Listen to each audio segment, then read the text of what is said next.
Welcome back to the Therapist React series. And if this is your first time here, welcome. This is the series where we talk about things going on in the news and in pop culture so that you can stay focused on the mental health aspects of these stories to improve your well-being.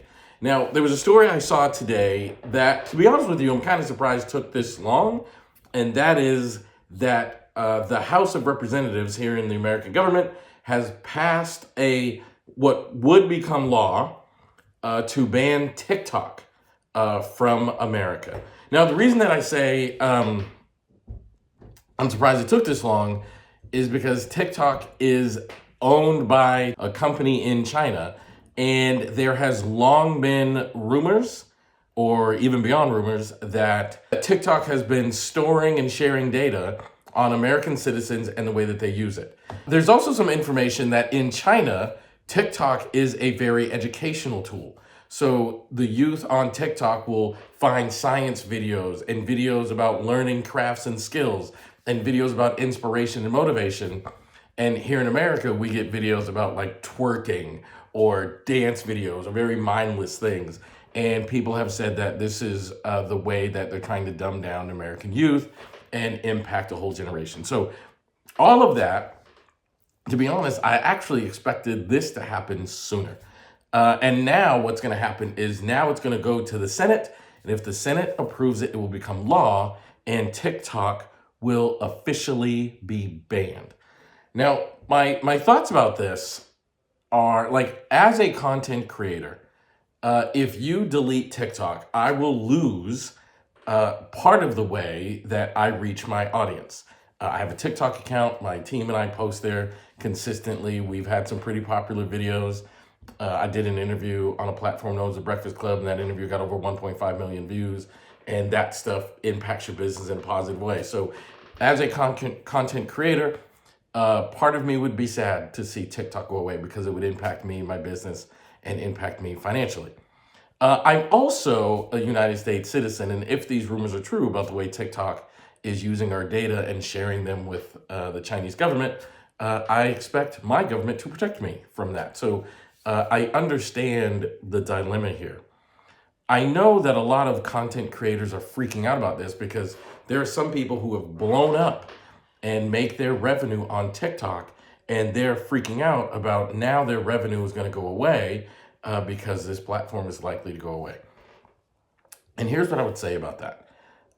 As much as I also would be impacted by this, I think it's important to recognize that we are not entitled to success and we do not own these platforms. We are not entitled to these platforms' usage. If you're going to be successful, you have to become agile. You have to become flexible, and you have to be aware that human attention shifts. Like, I remember the first social media platform that blew up was MySpace. And everyone was on MySpace and everyone was using MySpace.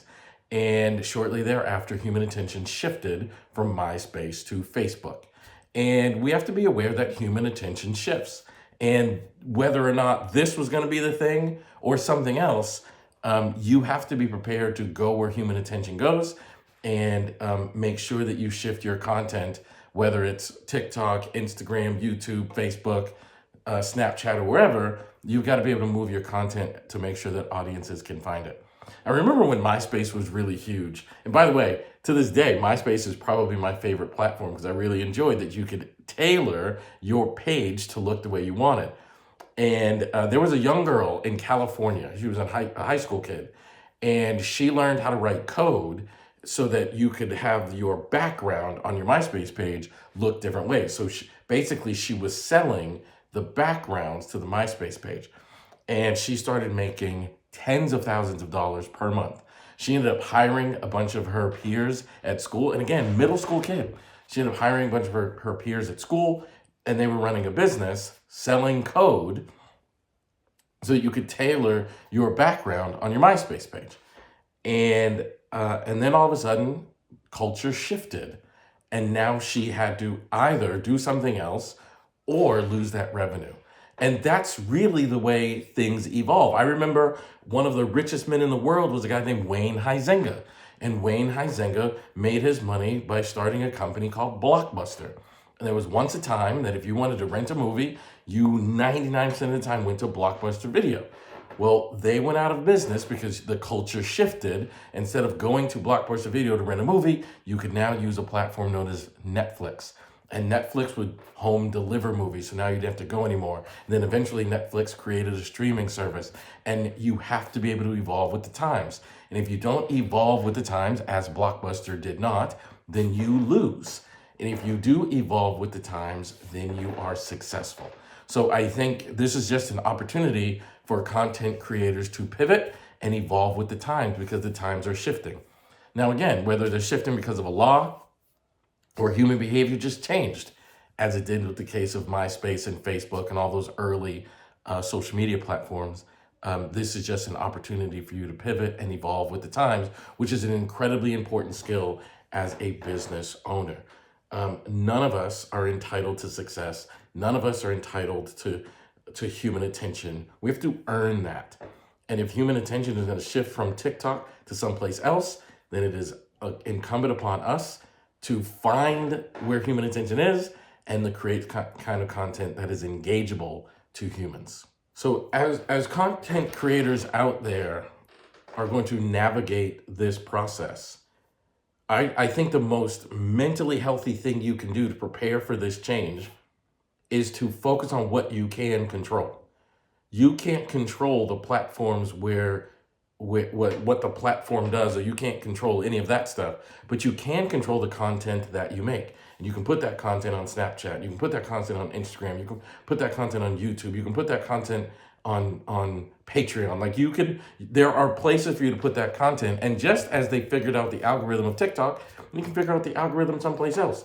But the number one thing is to focus on what you can control and let go of what you cannot. That is the key to winning in this new season of social media that will certainly be impacted by whether or not TikTok goes away or not. I actually think my prediction would be there is someone right now, this is honestly my prediction, there is somebody right now who saw that news that TikTok is likely to be banned and understands that this is because TikTok is created by a Chinese company that may be selling American data to the Chinese government. And there's an American group already working on what will be the technological replacement for TikTok. There's a group already working on something that will be the replacement, because that's how business and entrepreneurship works. And once TikTok is officially banned, there'll be this new thing and everybody will fly to it. And there will always be human attention paying. There will always be eyeballs online, and someone's going to fill that void. And whether or not that's Instagram, like everybody going back to Instagram, or this new thing that I predict will pop up, that is what we have to be prepared for. And the best thing that content creators can do is just focus on what you can control. Pay attention where human attention goes. Pay attention to what competitors pop up. So in the past couple of years, like this has happened twice. I have seen human attention shift, and people took advantage of that shift, and you win. You have to be flexible, and you have to be aware, and you have to pay attention to what is happening. The first time it happened was a new app got created called Clubhouse. And I remember everyone was online, like on Facebook. I need an invite to Clubhouse. I need an invite to Clubhouse. And I saw people get millions of followers on Clubhouse and be able to parlay that into revenue and successful businesses, platforms, and brands. And then the other time I saw it happen was even more recent, an app called Threads, which was created by Instagram and Facebook, the same company, Meta. And the whole world went to Threads, and it was kind of positioned as a competitor to then Twitter, now X. And you just have to be aware of where the eyeballs go and what happens. Clubhouse has kind of lost its steam a little bit, and even Threads has lost its steam a little bit.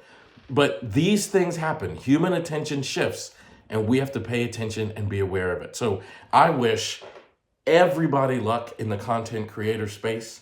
I hope everybody lands on their feet, and I hope everybody focuses on what they can control, and that this is just part of what happens in the ethos of online marketing and in the ethos of content creation.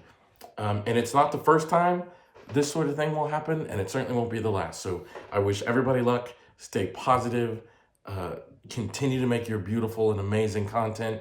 Continue to entertain and educate and all the things you guys do via your content.